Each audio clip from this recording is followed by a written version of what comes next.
Oh, the promo, it might say Blue Sky Factory, but selling fibs, we're promoting everybody here at Edge, which is always a nice thing to do. But the person I want to talk to today, look at you already, ready and primed, dressed in blue, to talk about such a positive thing. It's time for Soulbirth. Faye, Suzanne, how you going? Yeah, good, thanks, Aaron. How are you? I'm very well. I dressed appropriately for today's subject. I love your pink flamingo Thank you. I thought that was more uplifting than, that's something else I could have worn. I even went with a white rather than a black T-shirt. Well, just to lift the subject today. That's right, because we're going to talk about something that can be a little bit heavy, but today I want to lighten it up a little bit, right? Yeah, so absolutely. What is that subject we're talking about? Well, I thought it'd be good today to talk about, a subject that a lot of people don't actually like talking about, and fear, actually. It's about death. Death is a transition. Yeah, well, we all, no, hang on, I'll reword that. I was about to say we all fear that. So many of us fear death, right? So, look, this is what you do. You change paradigms. How do we flip the script on this one? Well, it's by looking at death as a transition. So it's like back to spirit, because, when we look at soul birth, we're talking about the soul coming in at birth. Of course we are, so we're coming in to have a physical experience. And so death or dying is the other end of that transition. So we're transitioning back to spirit, or back home, as some might like to say. So we're here for a short time or a long time, depending on what our mission is and what the experiences are that we want. And then, return to the spirit. So yeah, true. And I mean, where the body shell sort of says it's going to be a long time or a short time, you're here for the experience and off you go to the next one, right? Exactly. So it's just like a transition, another portal through to back to spiritual realm. Oh, okay. All right. Well, I'm going to have to give you the keys on this one, because I kind of know where to go. I really don't. I don't. Well, so many people have different opinions about death. Like I'm completely. I know this sounds ridiculous, but I'm pretty chill with it, to be honest with you. I mean, I know it's coming. I know I can't avoid it. It's like taxes, right? It's going to happen. So I just want to make the most of life and the run I get this time. Whether I get another go, I don't know. I mean, that's something I'm not sort of, in on that information, but just yet. So I mean, what's your take on these things? Well, I mean, it is one of those inevitable things, when we're born, we know that all of us have been born to be here, and all of us will die eventually, whether it's, earlier or later, nobody knows, because, lucky we don't know these things when the moment is going to be. But the planning would be very awkward, wouldn't it? I know, right? It would be. And then you would dread it, wouldn't you? So many people do, though. They live in fear because of, something might kill them, or they might die because of something. What keeps you alive. To truly live. I mean, it's like, and hey, watch this. I'm going to make this about motor racing. Watch it. Of course I am, right? No, but okay. It's like people who do race on simulators, or good old PlayStation, or any of those sorts of things. But the Sims and that, they're very, very skilled and all that kind of carry on. But they think they're all racing drivers. You're not, because there's certain adrenaline and the certain living on the edge that you get from the real thing of the consequences. If something goes wrong on a computer game or a sim, you press restart or whatever, or a car gets put back on the track. Whereas in real life, there's real consequences, and that risk of death. I'm not saying go out with a death wish. No. The wish is very different, but that acknowledgement that exists is part of the buzz. Yeah. It's part of the excitement. I agree. And for me personally, I've had a lot to do with death and dying through my life. I can imagine, because before I did my midwifery, seeing the other end of life coming in, I had a lot to do with death and dying, working in coronary care and intensive care. Oh, wow. And even from my first day on the ward as a student nurse, so it was around death. Got to be at a death, which was, at the time it was a real rude awakening to, this is nursing. But I thought it was really an honour to be at a death, I love the way you put that there. I mean, being an honour to be there for someone's last minute, because sadly I have been on several occasions. The one very, very specifically where, it was with someone, I was with my mum till her very, very last breath. And, it's an unbelievably emotional and painful experience. But at the same time, it is actually genuinely a privilege. I mean, you're, wow. I mean, that's their most defining final moment. Yeah, exactly. And you've got the honour of being there. And the situation is different for everybody. Sometimes it's a traumatic ending, and sometimes it's very peaceful. So, how someone dies is also part of the experience, I guess, and it also incorporates, so much for so many people. So not only the person that's leaving, but also for all the family and friends that are involved that are here to stay, and how we cope with that, how we journey through that process. And, but to be there in that space, holding someone's hand as they pass over is like such a privilege. It's just like being at a birth, so when the soul's coming in, like to witness the birth and the first breath is just incredible, like nothing like it. But to be at the other end and see the last breath as they leave the body, that's so... I'm going to go very robot about this because it's not a subject I like talking about, but like exactly what you're saying about. I in my case, I watched my mum's soul leave her body, and when I saw her body without her in it, she was just totally different. Like it was like, okay, yep, done with this. She's gone, right? She wasn't there anymore, and it was like a really strange connection. It is.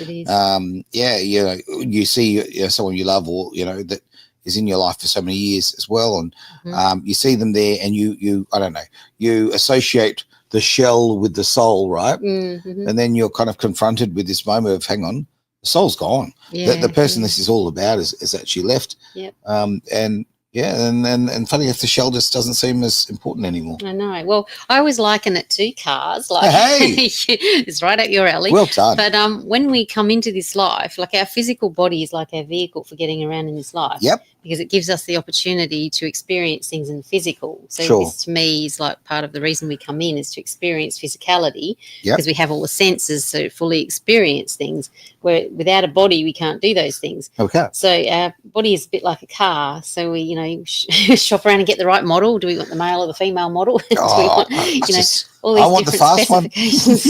I didn't get that. Hang on, that's a bit rough. Yeah. But, so we choose the body that we want to come into. I know that from all the communications I've had with souls. And, and then it's how we treat our body. So it's a bit like your car as well. Like, how do you look after your car? Do you put in for regular servicing and tune-ups? Do you change the oil regularly? I look after my car a lot better than I look after me. Let's be absolutely honest on that one. But it's a great analogy. All jokes aside, it really is. It is a vehicle. Like, your body's a vehicle for your soul to do its thing and to learn its lessons and ride through this life. So, and if we take it on the racetrack and want to smash it and crash it, then it won't last as long. Little tip: when you're on the racetrack, the plan is not to smash it and crash it, right? It depends how good a driver you are. Yeah, exactly. It's the same in our body, how good a driver we are, or how good we are at actually managing our journey through life, as to how well our body or our vehicle actually serves us, and how long it lasts for.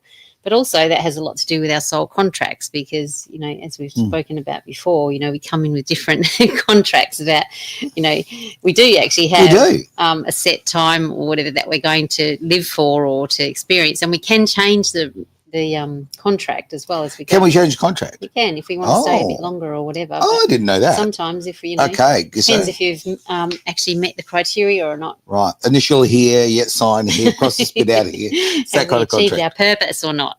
No, you got to stay over time. You got to do more. Oh, right. Okay, that's interesting. That is interesting, because I know, certainly in my own circumstance, I know that my life purpose changed a lot in the last few years. And how do you put this delicately? Like I actually thought I'd be checked out by now. I didn't actually think I'd still be around at this age, right? And that's based on genetics and family history. Most of my family tend to sort of leave the room a little bit earlier. So all right. I kind of set myself with that. But then a few years ago, I changed my life purpose very much, and my direction anyway. Did you change it, or you just found it? I just found it. Yeah. It was between the couch cushions here. That's where it was.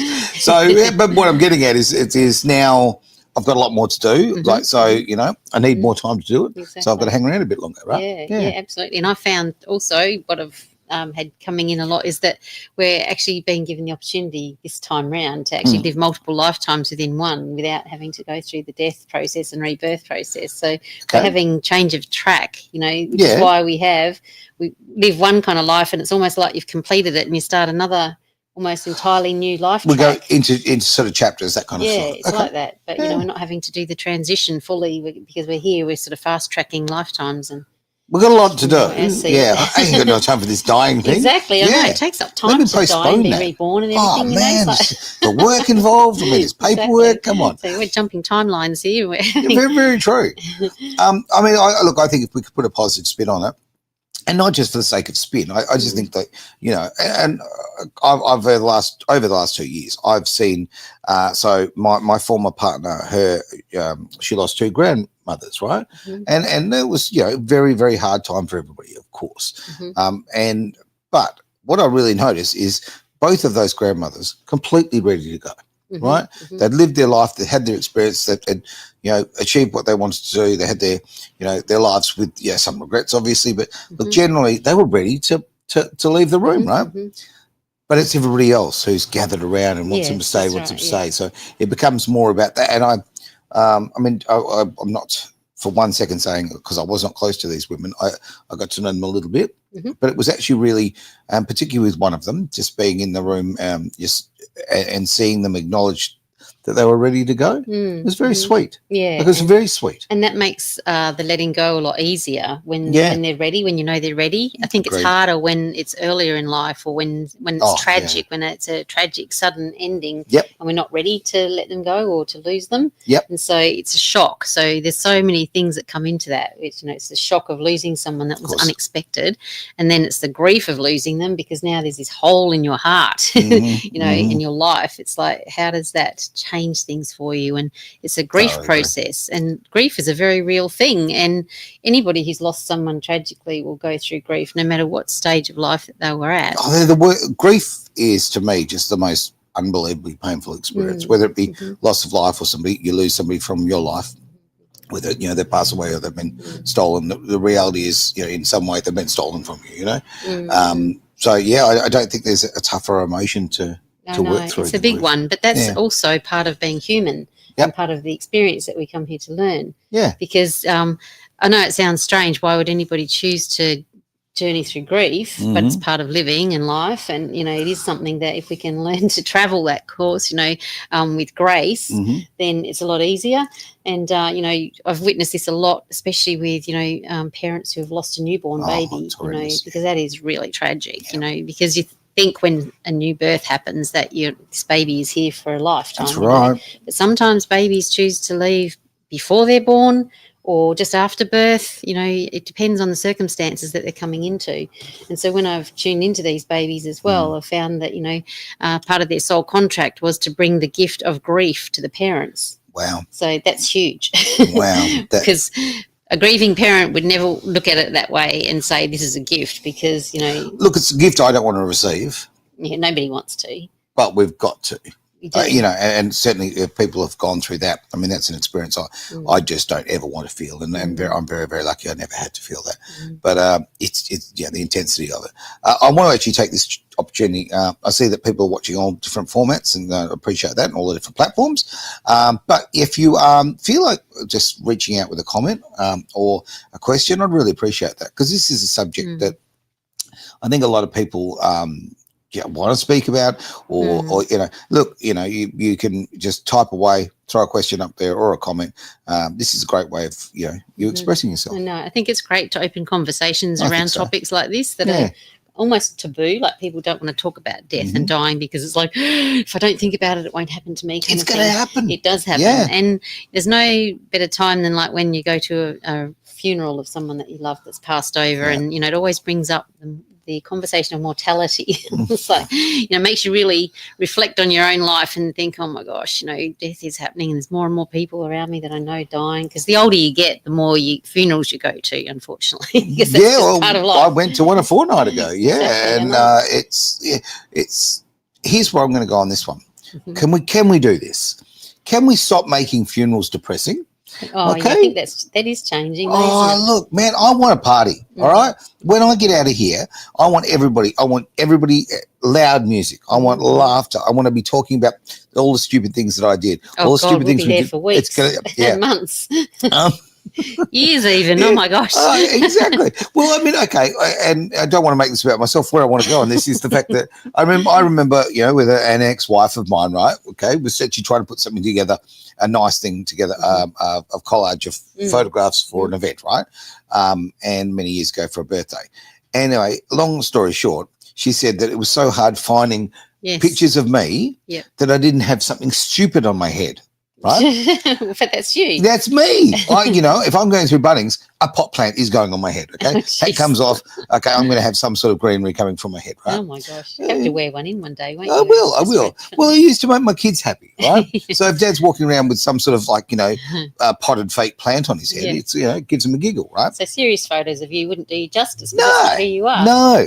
So have some fun with it. And lots of loud music, lots of laughter, lots of partying. I agree, because it's about celebrating the person's life. Exactly. Rather than grieving, because when we grieve, we actually hold on to that person, like it's the attachment, and it stops them from crossing over fully. Yeah. So because they do feel the pull. It's like energetic cords. Right. So if we want to let people go, we've got to surrender and allow them to leave, and then celebrate their life that they had with you and all the joys that they brought you. Agreed. And then allow them to cross over and fully be finished here on the planet, because they've left. They need to go. I mean, you look at Ozzy Osbourne has just gone, not so long ago, and if you look at his funeral, was this certainly the bits I saw of it was a real celebration and the real thing of joy. And when you've got all sorts of things. I mean, I heard I wish a brass band was doing some of his really heavy songs, and they sounded so joyful and so fun.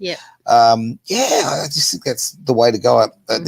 This whole let's wear black, and I think that's been going out now for a long time, hasn't it? More really people are wearing colour, colourful, and there's more requests too to please wear colourful clothes and and come with a smile on your face. Agreed. We really want to celebrate, this with joy. We don't celebrate life, right? Yeah, okay. Exactly. Do a bit of wham here. Choose life. Yeah. Okay. Exactly. And the one thing that I've found too, when you can accept death as a real part of life, and practice letting go daily, when we don't attach pain and trauma to death, it allows you to fully live your life, because that, death is a transition. Sure. But while we're here, we may as well live life to the fullest, so that we get the full quota of our things that we came here to do, because we're here to experience life. We really are. And if you live your life in far too much of wrapped in the old bubble wrap, okay, too careful, don't take risks. And I'm not saying, be bananas and go do ridiculous things, okay, unless it's,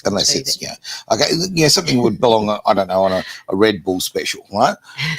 But just do things that are, and I mean this, go, please, if you're scared of heights, like I'm scared of heights, jump out of a plane. Well, I used to be scared of heights, so I spent my life trying to overcome my fear of heights. Right. And jumping out of a plane was the thing that I finally solved that problem, right? Yeah. So I've done a couple of times because I loved it so much. It was great. Have an example. And it's like that adrenaline rush, and it's like, and I believe that when your number's up, your number's up. And so, if you're going to if you're going to die, if you're going to kiss the dirt, you're going to kiss the dirt. You may as well have an awesome time, and if you die doing it, well then at least you went out with a bang. Sorry, but that's my I don't. And why say sorry about it? I jokingly say, I remember a comedian many years ago said, I don't want this. He died peacefully in his sleep. No, I want that. I want the whole.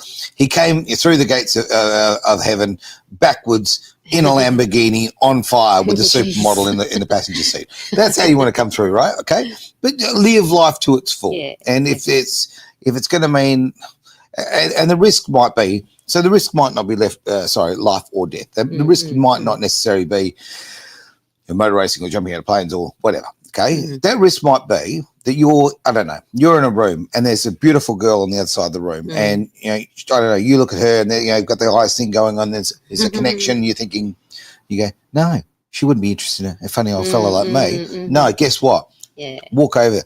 You're not going to drop dead because she said no. No, right? Exactly. Because she's probably not. She's probably looking at you thinking, hey, that funny looking fat bloke over there, he's a bit cute, right? You hope so anyway, right? But I'm just live the experience. It's about being brave, isn't it? Being brave and take the opportunities. Yeah. Don't hold back, because, you may not get a second chance, and you may as well enjoy your life. Yeah. Completely agree with that. All right, so on a spiritual sort of journey of this, I noticed you've got a book there. Oh, okay. Yes. I love this book, the Tibetan Book of Death and... Sorry, I've got to remember this. It's terrible. Look, I loved this book years ago. I had a good read, the Tibetan Book of Living and Dying. It's by Sogyal Rinpoche. I can't say the name. Oh, my gosh, I feel terrible. But this book was fantastic. I think I read it about 30 years ago. Right. I haven't picked it up for a while, but it's all about Buddhist beliefs around death and dying. Why do we have this I don't know, why do we put Tibetan people and monks on such a pedestal when it comes to life and death?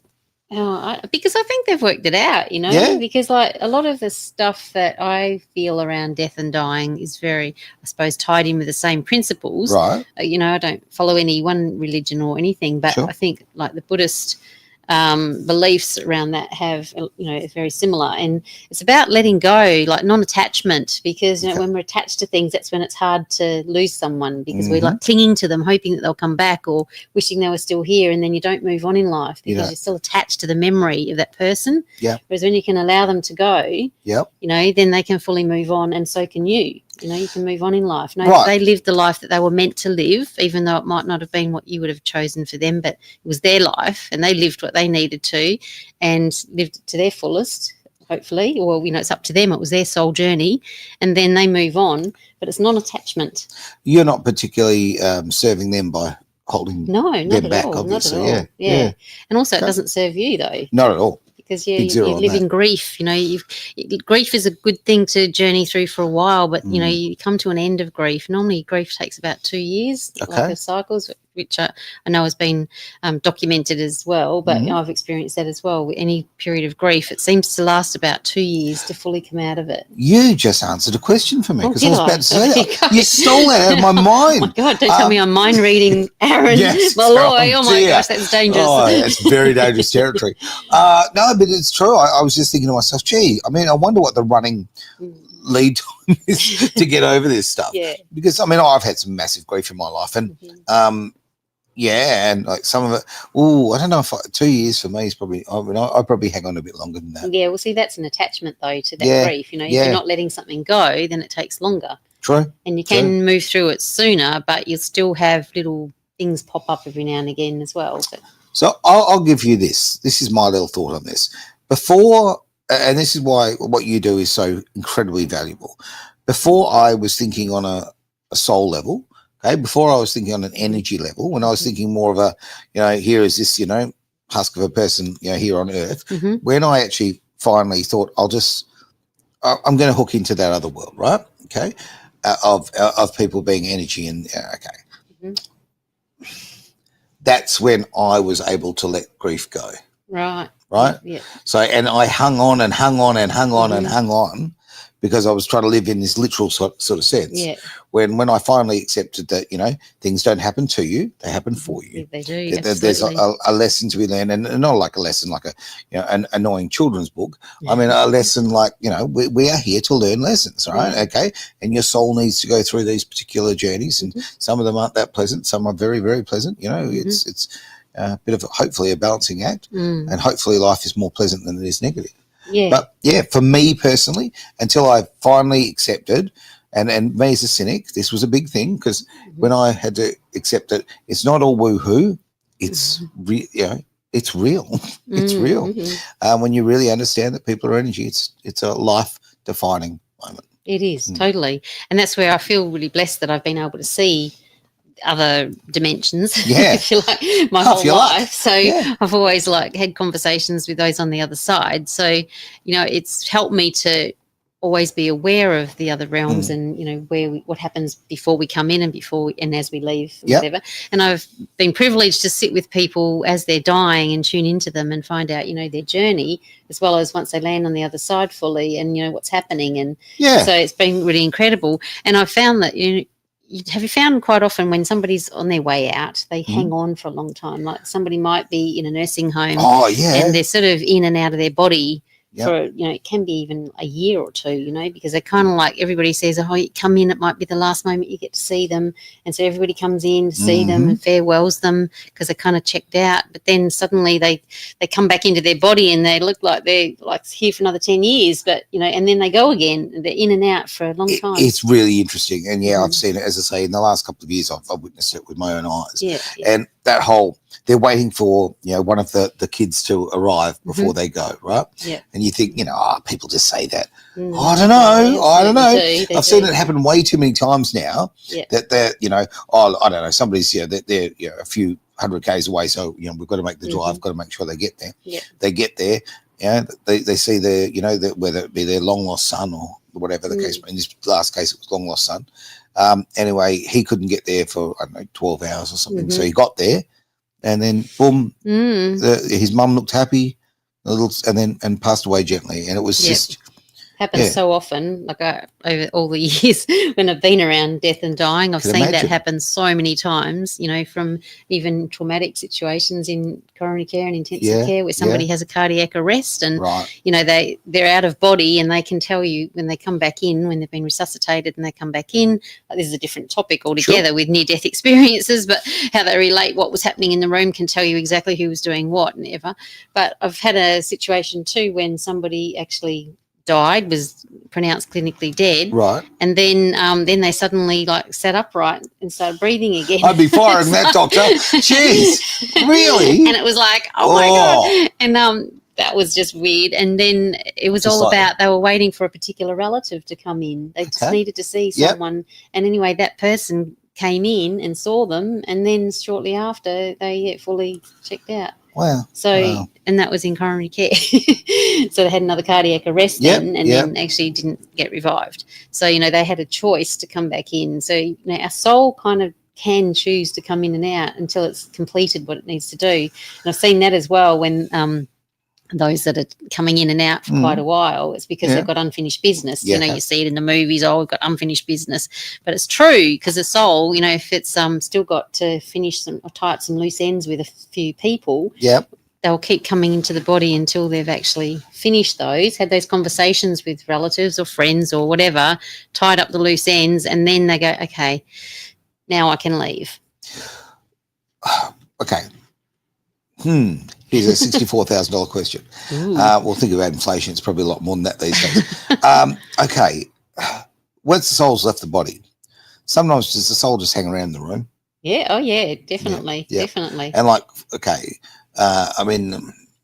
sometimes are they waiting for something very specific to happen before they pass? Or? No, sometimes yes, but other times no. Sometimes they're just around. Just checking the world out? I know from working, with patients that have passed away and, doing the preparation that you need to do before they get taken to the mortuary, spending that time to me is really sacred, holding that space while you're giving them their wash and getting them ready to go, and having them in the room, I'm very aware of them in the room, all encompassing, and having conversations with them. They're very present, for a little while. So did I just hear you right? So you sort of clean the body and then after they've passed away? Mm-hmm. Didn't know that. Yeah. I thought that was all done by other, people. I didn't know that was done by nurses. Yeah. So wow. Yeah. Okay, another reason to love your nurses. Wow. Well, that's the initial until they get taken to the mortuary. Oh, well, and then, of course, before the funeral, and there's other processes that happen. But I didn't know that. Happen. Yeah. Wow. When they die in hospital, it's the nursing staff that actually have to, wash the body and, get it. I couldn't do that. Prepared. I'm not made of the right stuff. Well, I could not do that. That was my first shift as a student nurse. I had to do that.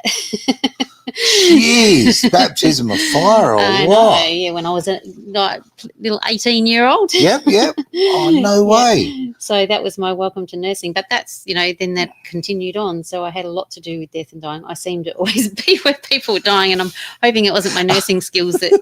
Have you become... Hang on, you're the nursing version of Angela Lansbury, remember her? Oh, yeah, that's right. From Murder, She Wrote. If that woman came into your town, get out, right? Just get out. Someone's going to die, right? But obviously part of my mission, I was obviously meant to be there as they're passing over and stuff. So, wow.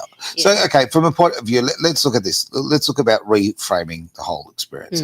How would you reframe death? Well, I'd say, look, stop being afraid of death.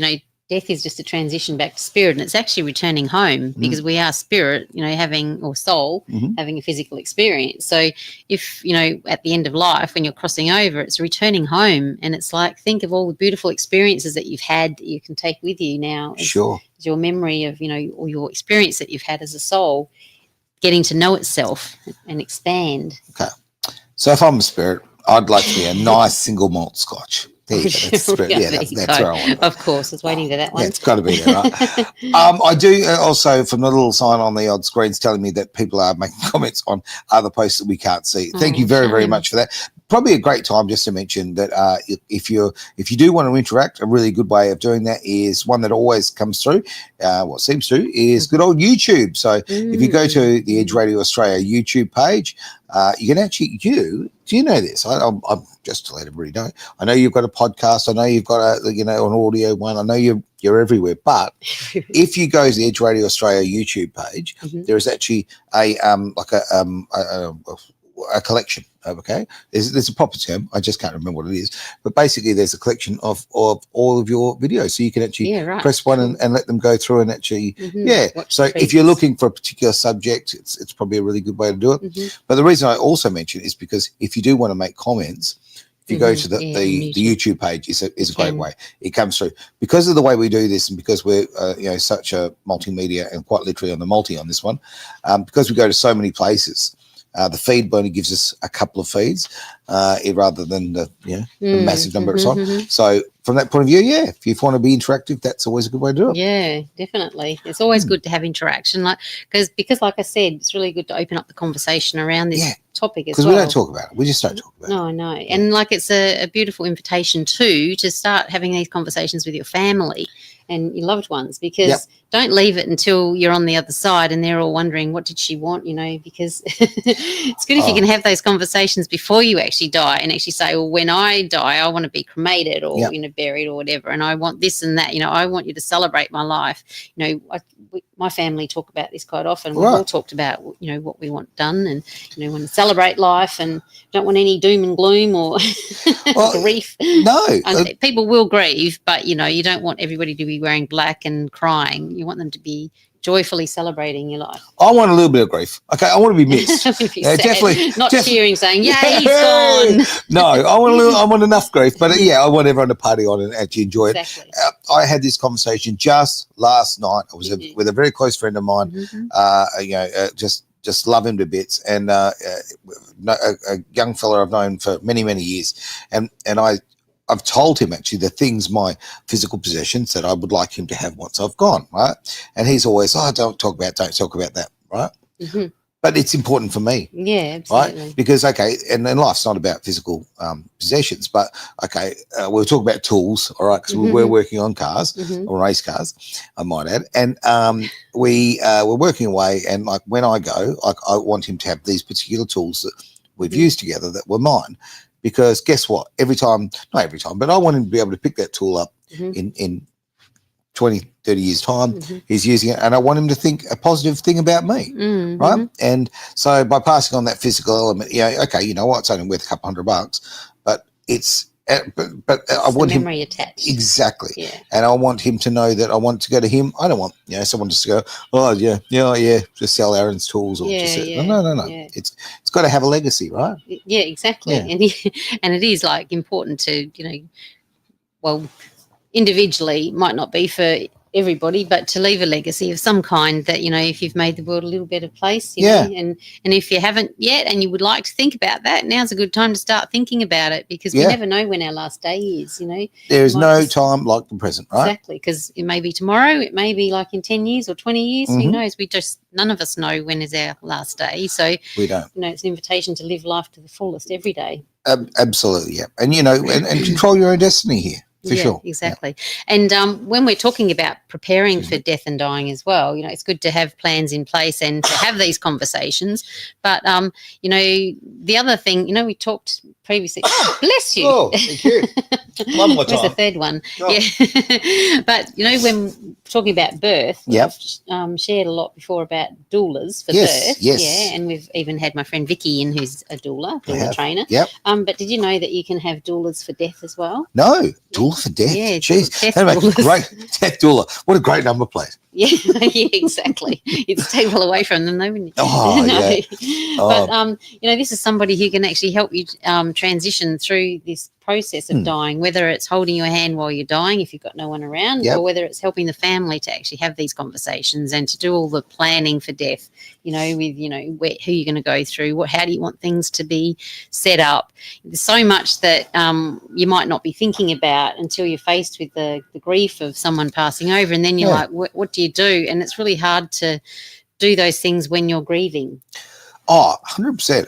Again, I would just want to relay part of my life because hopefully people can find something in it for themselves. But like when my mum passed away, and everyone was trying to do not everybody. Okay, some people were trying to do the right thing, invert those commas.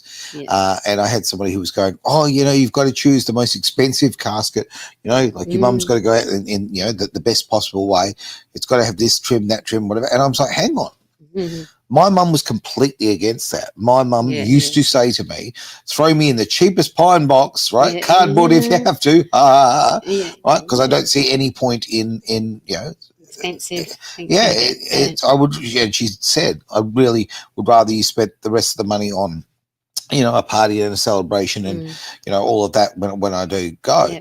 When my mum did pass away, the Elvis music was playing very, very loudly indeed, and all of that. But that's important to honour what the person wanted. So if you actually have the plans in place, if you've talked about it as a family and you actually know what they're wanting and what they're not wanting, then you can advocate for them. Just like in birth, you can advocate for them in death as well. Both ends of the day. Yeah. And did you know that next week I've got a special friend coming in who is actually a death doula? So we're going to have doula? Really? We're going to have a conversation. Wow. Okay, that's cool. Yeah. Well, because it's not unusual things. This is something we don't talk about. I know, but this is something that's becoming more popular now. It's just like birth doulas were never a thing, until they were. And now there's lots of birth doulas now. Same with there's a movement with death doulas. I didn't know that. Yeah, because so many people have issues or hard times trying to navigate the death journey. Yeah, now we have doulas to help. You should do that. You'd be very talented at that. I can't do everything though. Oh, come on. Jeez. Just spread yourself a bit thinner. You'll be fine. Okay? Who needs sleep? It's overrated. Don't get enough of it now. No, exactly right. No, that's cool. And so the person coming in, I'm looking forward to that conversation. It'll be very interesting. Great, won't it? Yeah, definitely. Look forward to Death it next doula. week. Yeah. So save your questions for then. And any viewers, if you want to watch next week too, if you've got questions around death and dying or something that you'd like to ask a death doula, then save it for next week and make sure you're here live as well so you can ask the questions because that would be great to have her, have the opportunity while she's here. Why not? Exactly right. Yeah. Okay. Now, let's talk about the practical side of things, right? Yeah. Okay. I know we've danced around this a little bit and we've probably covered a bit of it, but the practical side of death, the preparation. Yeah. Talk to me about that. Well, because there's so much to think about. Like I said, that's why death doula is amazing because they can help you walk through that because they know that. Oh, okay. They come in that stage. They do, yeah. Oh, okay. So I'm misunderstood. Okay. No, so they can help you with the practical stuff. Right. Yeah. Okay. Right. No, I didn't know then, that. I thought, I'm sorry, I misread that. I thought just in the sense of a doula, they'd be more on the spiritual side of things. They can do both. It depends because death doulas are as varied as birth doulas. Some have different skills and some would like to sit and hold the hand of the dying person. Yep. And others are more practical in the way, well, that's very practical. Can't get more practical than that. But, helping people to do all the paperwork, all the planning, the funeral preparation and what the likes, what the people need and all the making sure people have written the will and all that stuff, Okay. I mean, I said that because, like, sort of to flow on from what I said about the casket thing and that really, really bothered me. It really upset me a lot. And I'd be the same with that. I don't want to waste thousands of dollars on a polished, beautiful mahogany casket. Like I'm going to be cremated anyway, so put me in something. Well, on that. I mean, I think this is a really important issue. So my mum was wanted to be cremated, right? Okay, my dad is Catholic, right? And mum wasn't. Anyway, long story short, mum wanted to be cremated. Can't do that as a Catholic. Big, they're against that. Right. So mum was buried. Now it made me very angry. Because this is her wishes, and I think people need to respect that. And in the preparation stages, when you're putting all of this together, I think that's something that you need to lay. It is so that lay it's it all out. In writing and everybody's aware of it. Then you can honour those wishes at their death. So because there are so many different cultural and religious type so true beliefs that come in around death and dying. But I just think that and even if it's against what you believe in, I mean I'm totally cool with cremation. I have no issue with it whatsoever. But some people are very full on against it. But don't. I think it's just important not to impose your value system. Okay, it's their death. It's them moving on. It's just like birth, isn't it? Yeah. It's like you don't want somebody else dictating to you how you give birth. You know, Agreed. it's your birth. You want to bring a baby into the world your way. Same as at death. You know, okay, well, these are my wishes when I die. Yep. So please honour my wishes when I die. Yeah. It's just it's common sense. It is, yeah. But then there's also the spiritual preparation. So, you know, for the person who's dying, sure. You know, if they are, you know, having a process of dying rather than a traumatic ending, very quick. But if they know they're dying, there's so much spiritual preparation they can do. And, you know, meditation, once again, is the common thing that I always sort of interweave through everything, because if we can You're big on your meditation. well, I am, because it brings you back into center and it connects you with your higher self and, you know, all it is. So when we can go within, you know, and be at peace. And that's the big thing, is to being at peace with what's coming, and, you know, being connected with source and with your, you know, for who you are and what your journey is about, so that you can feel more at peace with it and let go and surrender to the process, like birth. Again, surrendering, because, you know, it will help it happen more easily and with grace if we just surrender. That's it. Surrender. Go with the flow. Why do we have to fight everything? Exactly. It's something we do. Yeah, and not be attached to everything. And we get lots of opportunity to practice throughout life, because we always have, you know, you don't realise, but we have many deaths and, you know, endings and new beginnings throughout life in different ways. So if we get used to embracing those, interesting way of looking at it. So if we practice getting used to death as a living thing, you know, death of a situation, and we're moving on into a next phase. So it's no different really. It's just that we're leaving our physical body, but we're always still here because we're energetic beings. Yeah. So we may not be here physically, but we're still here energetically. So you can always still talk to those that have crossed over. You know, oh, that's a whole other conversation. It is. I was going to say, you know, is that your conclusive sort of thing? Is that you surmising everything together? But because death is not the end. Death is not the end. Same as birth is not the beginning. Death is not the end. It's all just one continuum, and we can have more of a conversation about that another week. Okay. Talk about what happens in between. And we shall do that. But for now, it is time to get out of here. Thank you very much for being part of the show. Thank you for all the comments that I can't see, but I will look during the week. But I can see that they're there, which is always a great thing. We'll obviously look at those, and looking forward to seeing our death doula. So join us next week and be in on that conversation. Fantastic. And of course, do not miss any. If you have missed the episode, if you come halfway through or whatever, and you feel that there's value for you, obviously you can find us. And the place to find this, because of course Facebook now delete all of these videos. I don't know if people are aware of that, but all the videos last just now 30 days on Facebook. That's your home ones as well. So saw them somewhere else. So go to YouTube, like and subscribe, and do all those, you know, YouTube-y kind of things. But the great thing is, you can go back and look at any of these at any time. And away we go. And you could also listen to the podcast, the audio podcast, and all the different places. You're everywhere. Everywhere. See, like spirit, like everywhere. See what she does here. Look at that. Hey, thanks for being part of Soulbirth here on AWST Radio Australia.